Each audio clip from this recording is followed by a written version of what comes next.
Alors la réponse est oui. On sait qu'il existe donc plusieurs types de cicatrices. Il y a d'abord les cicatrices dues à des traumatismes de la vie, des accidents. Il existe donc des cicatrices post-chirurgicales. Ça peut être des voies d'abord chirurgicales, ça peut être des chirurgies de tumeurs cutanées, des cancers.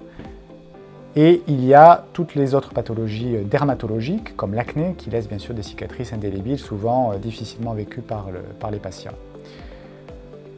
Face à ces différentes cicatrices, nous avons plusieurs techniques à notre disposition. Les techniques peuvent être cosmétiques, il peut y avoir l'application souvent de gel de silicone.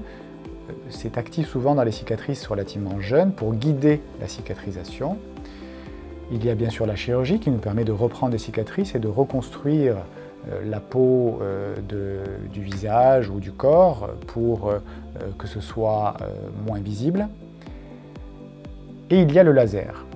Alors le laser a une place privilégiée, surtout le laser Ecosma dont nous disposons, parce que c'est une procédure relativement simple qui se réalise sous anesthésie locale et dont le principe est double. Il va utiliser les deux technologies du laser Ecosma.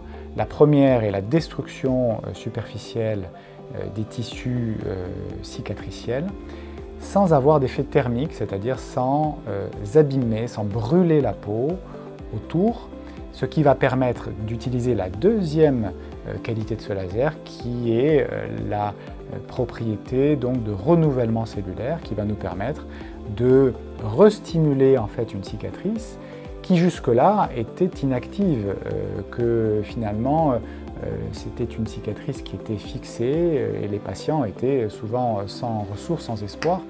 Et cette technologie nous permet finalement de traiter toutes les cicatrices fixées au prix de 2-3 séances sous anesthésie locale, donc avec une procédure relativement simplifiée.